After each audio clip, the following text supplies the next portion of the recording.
Hey everybody, it's Kathy Ekdahl from Personal Best Personal Training, and I am your TPI certified golf fitness instructor, and it's great to be back with you again.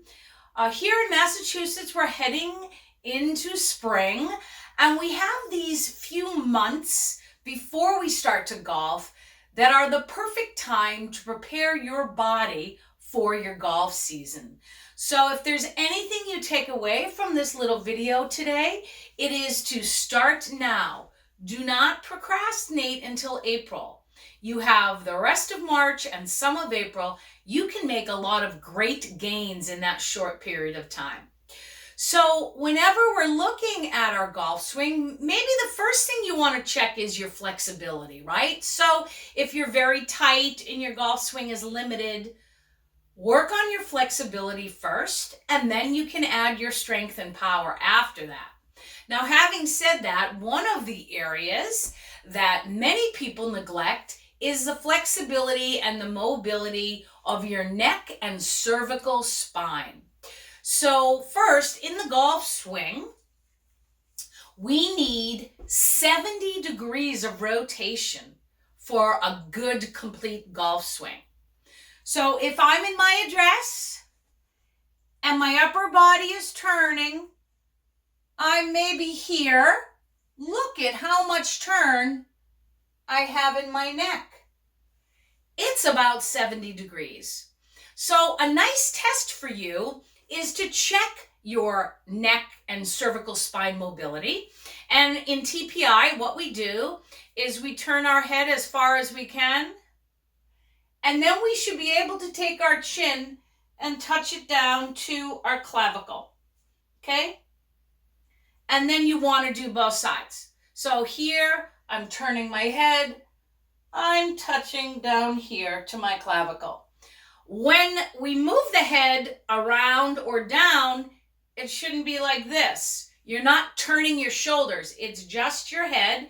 And when you drop your chin, you're not lifting your shoulders. So be very aware of how your shoulders move when you turn your neck. If your neck is really tight, every time you turn it, your shoulders are going to move, and that's going to impact your golf swing.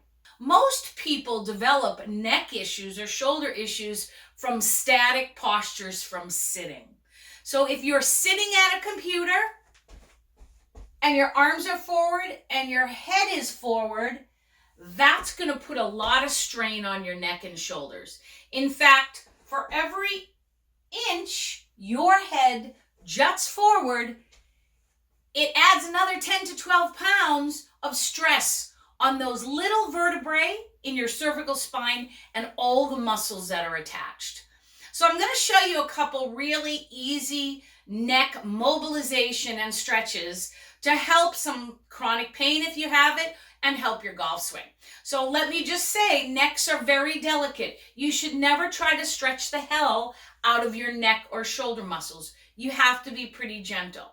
So oftentimes we have a lot of tightness through here, through our pectorals, and that's from having our arms here or here on the phone or driving a lot. So the first thing I suggest is you get a tie. This happens to be a yoga tie.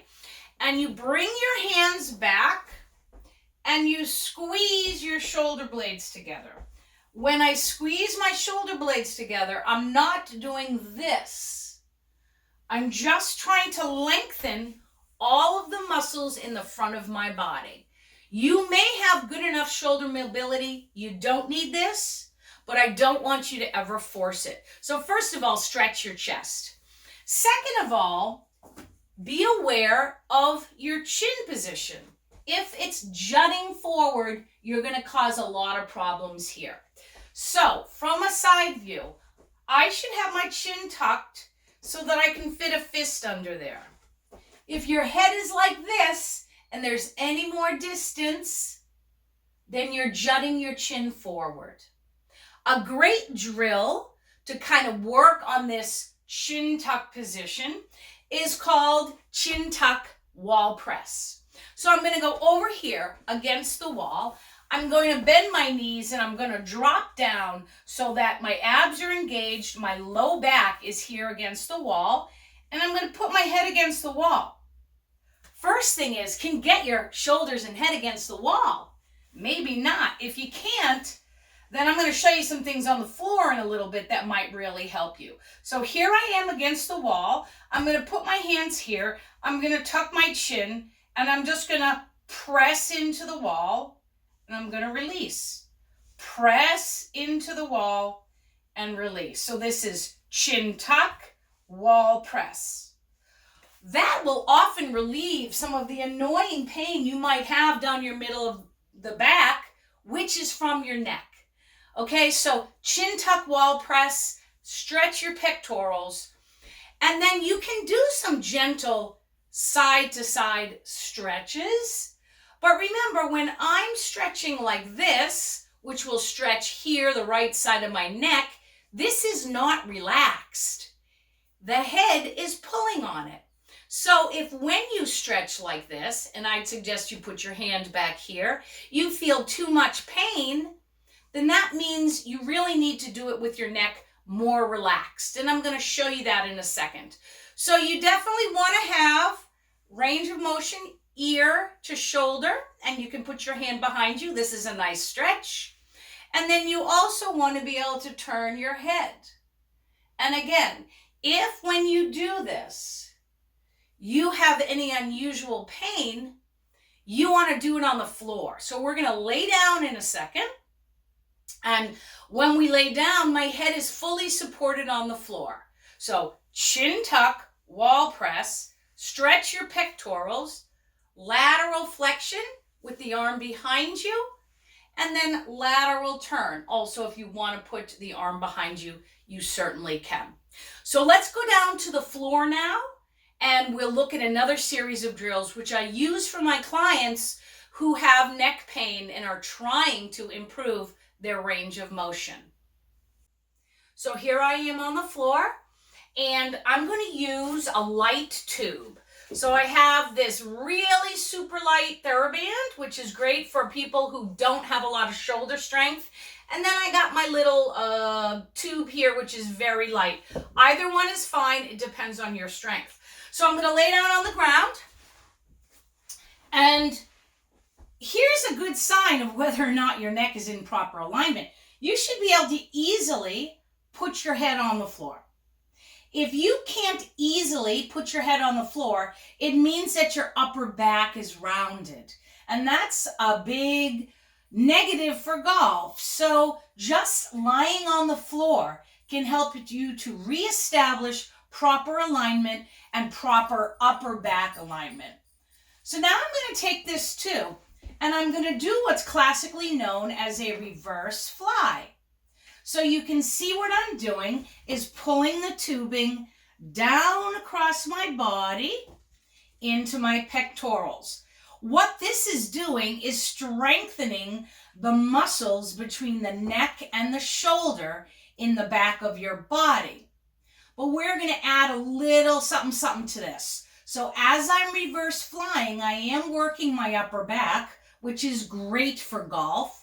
But this time I'm going to pull down, and I'm going to keep my fist down on the floor, and I'm going to turn my head one direction, and then I'm going to turn my head the other direction, and then I'm going to come up, and I'm going to release the tube. And I'll pull down, I'm going to turn one direction, I'm going to turn another, and then I'm going to release the tube. So you can do a bunch of reps of that drill, and what happens is as the arms come out, you're stabilizing your upper back and shoulders and producing more neck motion because this part is stable. So that's a really great tool for you. You know, if that's too much, lastly, what I would just do is go back onto the floor, relax your arms, and then just work. Turning your head one direction, turning another, making sure your shoulder blades stay on the floor and that these shoulders aren't popping up as you do this. So you can rotate your head back and forth. You can even go into some lateral flexion, either side. And that that's done without the tubing. So that might even be a better place to start for you. So don't underestimate the importance of proper neck and upper back posture in golf. And if you sit at a desk for long periods of time, this is something you really are going to want to work on, not just for your golf game, but for ongoing pain or risk of shoulder or neck injury. So I hope that helps. If you ever have any questions, you can always email me, Kathy at personalbestpersonaltraining.com. And one last caveat, necks are delicate. The cervical spine is delicate. Don't ever force a stretch. And if you're not sure if these stretches or any stretches are good for you, you need to go to your doctor and ask, okay? All right, we got about 8 weeks, people. Let's get going. We got to push ourselves to be ready for golf season this year. I'll see you again soon.